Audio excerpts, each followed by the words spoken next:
I just love Liverpool.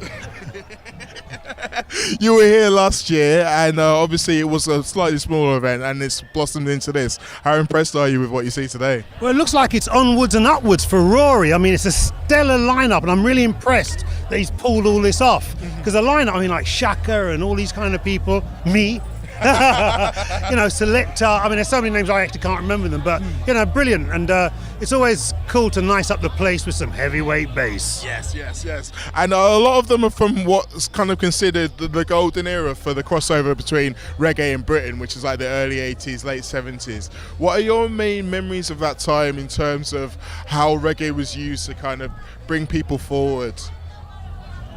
Now that's an interesting question. Okay. Well, the reggae that I was growing up on in the 70s period, it was there was a lot of conscious root stuff, and it was quite politicized, and some of it was quite militant. And because of the social and political climate back then, the youth over here kind of picked up on those messages, black and white. So it was the soundtrack to all our lives, you know, not just black people. And it was very instrumental in kind of bringing people together. I mean, that whole punky reggae thing was coming out of that mix because we were like-minded rebels, I guess. Now, it's interesting you say that when you think about the like-mindedness, because you'd have been through situations where you were going into places like the Roxy, known for punk and all that kind of stuff, and you'd be playing reggae music to them. Now, that's the kind of thing that we look around and we take it for granted that those kind of things can happen. How revolutionary did it feel to you back then to be able to bring that music to different kinds of people? Well, it wasn't revolutionary, it was an accident. You got to understand, I got the gig DJing at the Roxy at the very beginning of the whole punk rock explosion, and there weren't any punk records to play. So what am I going to do? I'm going to play something that I like, so I'm playing hardcore dub reggae, and thank God the punks loved it too. They liked the bass lines, they liked the fact that it was anti-establishment, and they didn't mind the weed either. Yeah, that probably didn't harm it. Did you have like a backup plan in case they all like bottled you off the stage? No, man, I mean, it was my way or the highway. But you got to understand, there was a propensity for white working class kids to be into black music, and by the 70s, especially Jamaican music.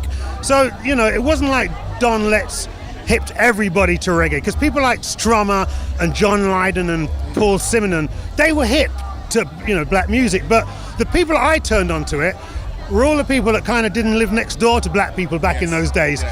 And back in the 70s, that was a lot of white people. You know, we're talking about all the people from the sticks and the suburbs.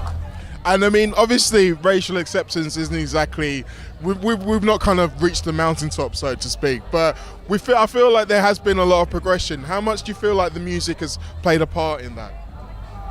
Well, from my perspective, music's done more than government, church and school. I think people forget that, you know, it ain't just about dancing and escapism. I mean, music can be a tool for social change. And I think I'm a living example of that, because it changed my life. Fantastic. And that's a message that we need more and more, especially in the space of what's happened in the last 7 days, if for no other reason. Hey, listen, the thing about music is this, is that, you know, it's cool to dance and that, but you can't spend your life on the dance floor. Eventually the music's going to stop and you have to deal with reality. Guess what? There's a tune for that too. Tom, that's fantastic. One last question I want to ask you. If you were Rory and you're in Rory's shoes, who would you like to see come play here next year who is not on his bill so far? Oh man, off the top of my head, Chronix, Damian Marley, Protégé, yeah, off the top of my head, yeah. That's a pretty good lineup, to be honest. I'm hoping Rory is not watching this, so we'll see him next year. Will we see you here next year? I hope so, if they'll have me, yeah. I'm sure they'll have you. Don, thank you very much, mate. Thanks, Liverpool. Love you guys.